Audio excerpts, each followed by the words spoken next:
Hello and welcome to another episode. Today we have the beautiful Omotola from Thinking Bird Hospitality here to speak to us. So welcome. Hi, thank you. Thank you for having me. Welcome. We're very happy to have you here. So tell us about yourself and your business. Okay, well, my name is Omotola and I'm the CEO of Thinking Bird Hospitality. Okay. We're very new, but we actually help to develop new restaurants, new entrants, and we also manage existing restaurants. Okay. So we handle pre-opening, opening, and also post-opening. So basically, if anyone wants to open a restaurant, we handle concept development, menu engineering, and actually help with the interior design. We also help with location, but very rarely, just to advise with location, because that's really a very important factor that contributes hugely to the success. Definitely. Most people don't know, but so we try to, it depends on what level we get involved. So usually we would like to start from the very beginning. In fact, from the moment you have an idea, I'd like to get involved. Okay. However, we can still come in at any level. Okay. So even if you've already spruced up the space, it's already done, fixed with the interior designs and everything, we can still handle menu engineering, recruitment, training, and also management of the whole space. Okay. So Day-to-day management. basically everything to get you started and running A restaurant, profitable restaurant. Thank you. Profitable Restaurant. Yes. Okay, so how did you get started in that space? What brought you into studying management? I just landed. I found myself there. I just left a job. I didn't have anything to do at home. So a friend hooked me up at a restaurant in Lekki Phase 1. And I came in as, I think, PR. Okay. Or head of communications. I think they just fixed up a role for me or something like that. So I handled PR, third-party engagement, parties, branding, basically anything that had to do with bringing more revenue and customer management. So I was able to I did very well. I found myself in a very familiar setting, even though I was very new to restaurants, but I just felt very comfortable. I was very particular about the success of the place. So I found myself, and because I was I'm always very attentive to details, and I'm kind of like a perfectionist. So everything had to be done the right way. Then I left there, and I was referred to another place as a manager. So I started managing, or as a supervisor, I think. Okay. Then I just became a general manager in another place. And then I just decided, I don't think that I should just be for one place. I think I can do this, for different places. So we started my company, and then we just managed a couple of places, and then also set up for new entrants, actually. That's really cool. So basically you have teams that work in each establishment to bring it to life. Yes. Okay, and then they integrate into the restaurant and become a part of it. Exactly. So if you hire me, if you hire my company, basically I would make sure that the first thing I do is set up the right team for that particular location. So if it's a hotel, set up the right team and make sure that it's being managed perfectly according to what I like. So I like to see each business like it's my personal business. Okay. So it's like I own this restaurant. Yes. So I have to do things the way that I would do my own restaurant. Definitely. So I expect anyone who's working for me to also have that kind of positive thinking. Yes. Because staff really matters. The passion, the drive. The mindset is very important.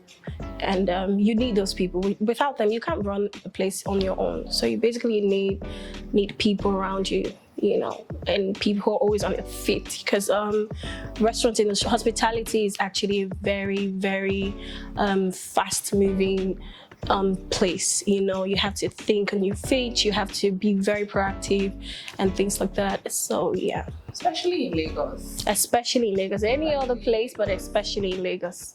It's yes, very fast turn, very fast paced. So it's also the same with staff turnover. So yeah, you just have to keep moving, especially with the trend. You have to keep moving, basically. So in your line of work, what would you say is the hardest things you've had to experience, and how did you kind of overcome those situations? Staffing. Very direct. Staffing is a chore. It's a headache. You have to get the right staff, and then you train them. You love them. They know how you think and what you expect of them, and then they move, they leave. So maybe they get another pay, or someone comes there and purchase them. You just have to keep praying they love you enough to stay. You just have to keep praying they love you enough to stay with you. And I don't think you would even want to be against anyone's growth, personal growth. Yeah. So yeah, I have a staff who's been going to school. He just finished his exam, and we had to make sure that we were a bit flexible for him, so that he could go to his exams and things like that. And because he was he's a very important member of my team. So yeah, I had to make sure that you're also a great leader, in as much as you want a lot from them. So I try to make my environment very, very comfortable, and make it a very good condition you can work in. It's not toxic, because I hate a very toxic place also. So I make sure they can work. You're free to talk to me, and if there's any direct supervisor or direct boss who's making you uncomfortable, or making the work environment totally uncomfortable, you have the right to walk into my office at any point and report to me or escalate the situation to me, basically. So staffing, before you get the right people, the saying, you can get the, what did they say, you can take the hood out of someone, but you can take someone out of the hood, but you can't take the hood out of them.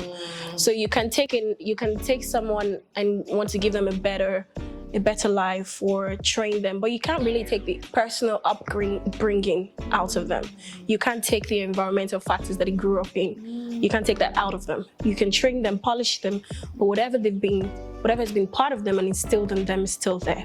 So those things show when they're working. The person actually wants to imbibe. Exactly.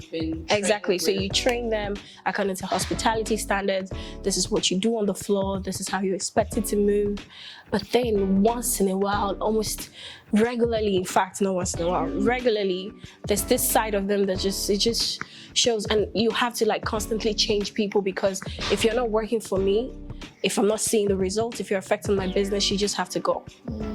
Because I'm not going to hurt the business as a whole, because I'm trying to keep you, So hospitality is very fast-paced. Turnover is crazy. The you can give is only so much. You can't a big hand. So much.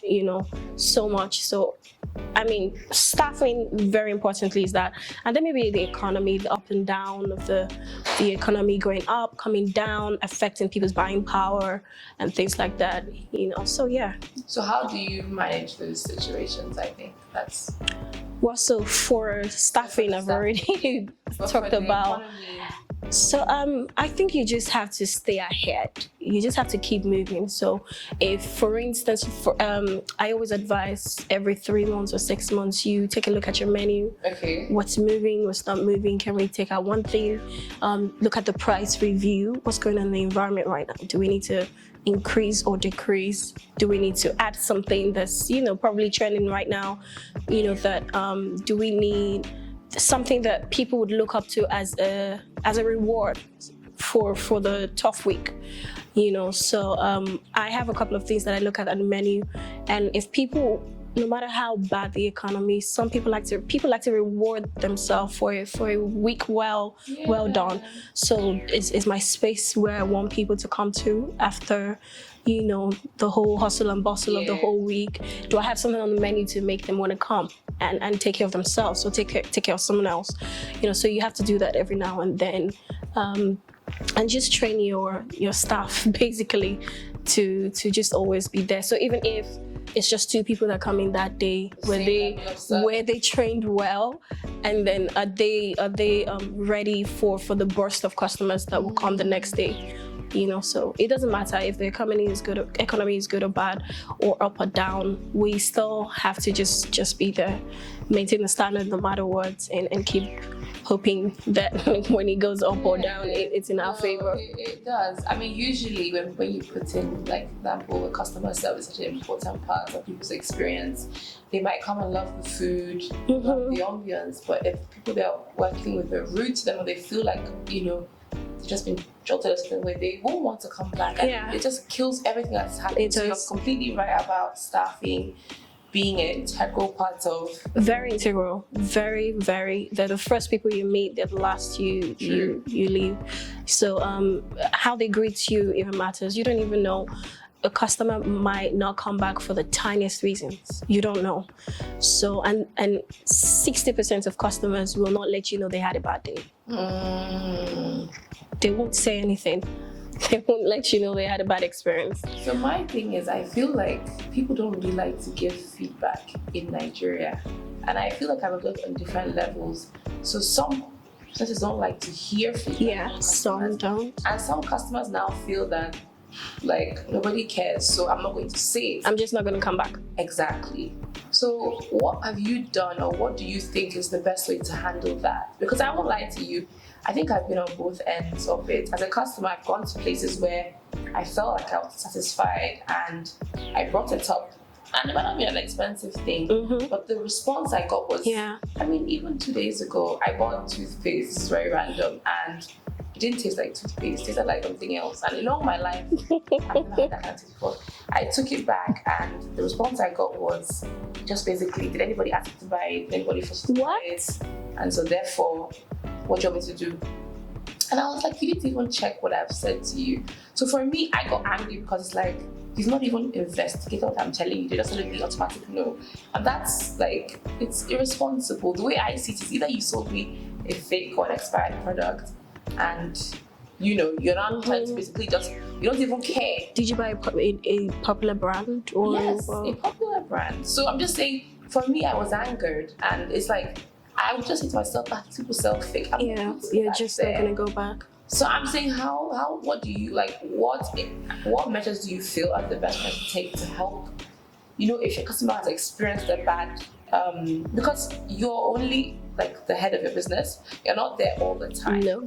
So these things, they trickle, but you obviously need to find a way to connect your customer, and you also need to find a way that you're aware of the problem so you can solve it. It takes one thing to even know before you can even solve it. Yeah. So is there an advice you have, or something that helps cover that side when it comes to so it depends on the structure of the business, first of all, and standards you've put in place, customer wise and staff wise.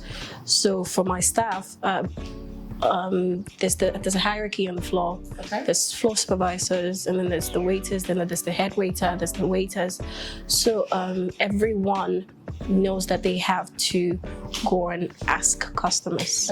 So you don't badger them, you just so I don't like the waiters asking, because they might over ask what you're eating. You don't want someone stressing you, coming back every now and then.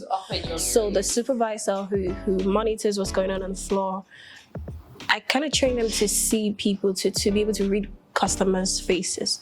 You should know when and anticipate their needs.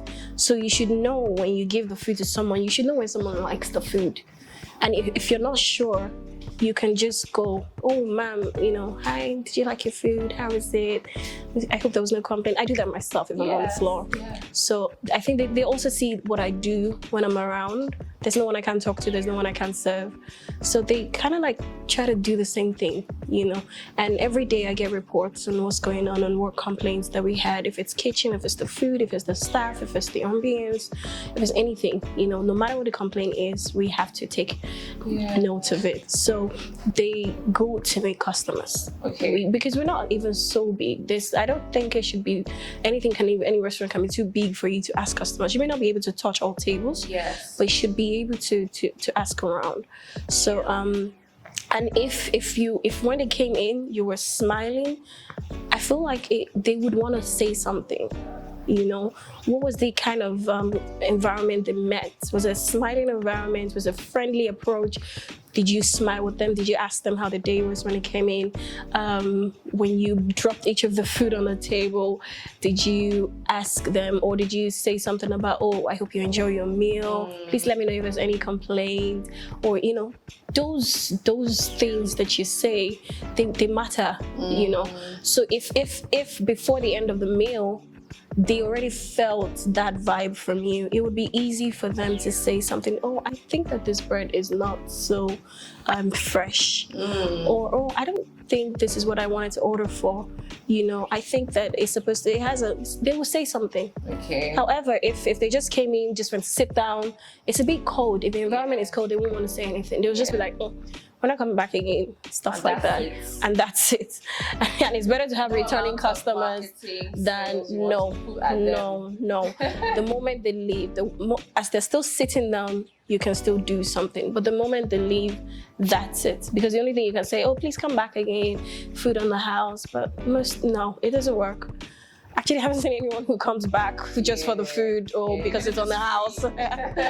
So but before they leave, you can still give them, oh, can you have this dessert on the table? Or we can do like a 20% off.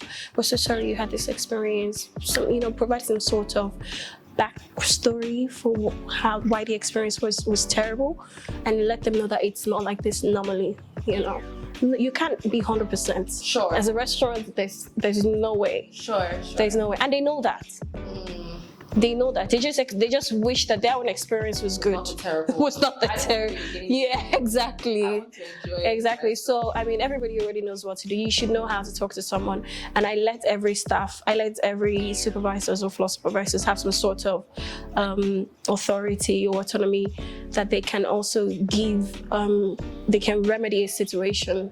Okay. You know, oh, this happened. What's your intuition? What do you want to do? You should be able to think on your own. You don't have to call me every time for something like that. Yeah. What do you want to do? Oh, I give them a dessert on the house. Yeah. Or I give them. Everybody loves some sort of, you know, freebie while they're sitting down there. So yeah, that usually helps. Calm you down. Yeah. Oh, you didn't like the mocktail. Oh, you know, we're not going to put it on your bill. We're so sorry, but should we give you one? You know, just whatever you can do, because losing one person is like losing 10 people. And all the work that was done to bring them in the first place. It's like losing 10 people, because they could refer you to 10 people. So yeah, especially birthdays, like a group of people, that's the worst. So you just have to like make sure, work your magic, do whatever you have to do. You know, and sometimes you have difficult customers, but I don't know. You just have to. Every day is not the same. You know, it's a new day. You know, it's not the same as yesterday. So new experiences. You know, and if anything happens, I'm pretty sure it's happened in the past 1 month, and you've experienced, you've learned, so you know what to do again. Yeah.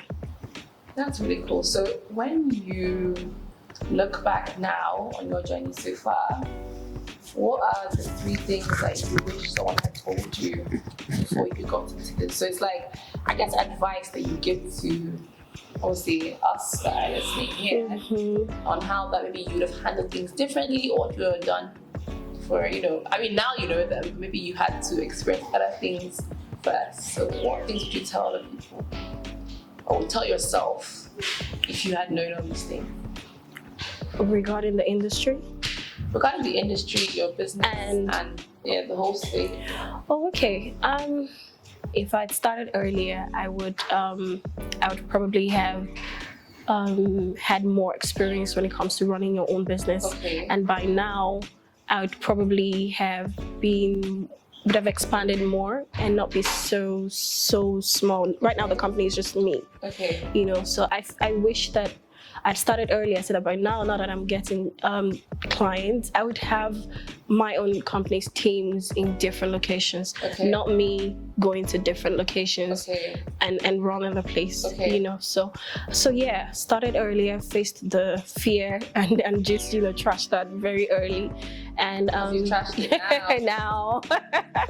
So the second thing, I think it would be staff-wise. So because I work for people's companies, I work for people's businesses, there's very little you can do when it comes to investing in staff. You know, investing in people. You know, and I'm not talking about the people on the floor. I mean, management or integral parts of it. There are just some people that are very, very important and they make the difference. So investing and putting in the right structure that helps people, that's the staff. You know, even if we complain about them very much, you can't work without them, and they're very important. So treating them right. So if I had known earlier from I wouldn't have. I've always had this mindset of they come, they go, you know, you replace you. I wish I had known earlier that there was a way you could actually have the loyalty of these people. Because I have some loyalty from a couple of them. You know, I have a couple of them that I can move them around from any of the location because I trust them. They know me, they know how I think. And it's taking some work on my own side. Personal work that has nothing to do with the companies that I work for. So if I had known that earlier, I would have invested more in these people. And by now you'd have like an army of loyal forces. You'd have like an army. So yeah, invest in those people, treat them right, create the perfect environment that they could live in, because they actually live on the job. You know, they live for you. So in as much as, oh, they're not loyal, but while you never know what can change anyone's loyalty. You never know. And because you don't even know what people are going through personally. So they are the bad eggs, a lot of them, but there's still some that can be for you. I've had cases where it's people that have worked for me that have recommended me for jobs. I mean, waiters, supervisors, they've recommended me, you know. So yeah, that invest in people too. And I think the third one is to be probably more patient with the people you work for, with the owners. They're not very easy to work with because everybody has their own mindset or has an idea of how much they should be making, how much money should be entering their account, you know, by 1 month. Oh, I should be reigning in profits, you know, and things like that. Oh my God. When am I getting my RI? When is this? When is that? They expect magic within 3 months. And I had to cultivate or understanding this and pray for this patience. I never really had it. So I wish from the very beginning I had this patience and this patience is able to work with them and help them to understand that, okay, this isn't how I've just always been this is it, this is, you know, facts, and I just carry my laptop and show you this is A, this is B. Your stats. But if you had patience, you're able to work with them, become friends, you know, and help them to see this is not how the industry is, you know. So yeah, I think that's it basically, because you really need patience, and then everyone will test you. You know, I have a project going on right now, interior, oh my God. So you really need patience to work with everyone. If you don't have it from the beginning, it's really not going to help you. I suffered a lot because I never had patience. So I'm like, this job, I've been here 2 years. This guy is still not understanding. I'm off. I'm leaving this project. But no, you know, because basically, if you're getting another project, they want to know your past, your successes. What are your success stories? You know, what's the stats? What was the profitability? What was it month to month, profit income? So they want to know those things. And then how good was it? That the bosses, and God help you, they know one another. You know, so it doesn't matter if you were good. I'm like, she's so stubborn. Oh God. You know, I mean, that's one of the things you say about me. But yeah, so you have to really be patient to work with everyone. You have to be very patient. So I wish I had that way on, you know, had that mindset, and someone who mentored me and told me patience is key in this work. No, this has been really amazing. I've actually really enjoyed, learning about your industry industry and like specific things that you've experienced. And it's nice because the people that here that have restaurants, bars and lounges, and at whatever scale, what you said is very relatable. So I just want to thank you for coming. Thank you for having me. Thank you. This is really nice. I've enjoyed it. And also learned a lot. That's the beauty of this kind of conversations. We get to like help each other and learn each other. Yeah, very important. So thank you for having me. Thank you. Bye.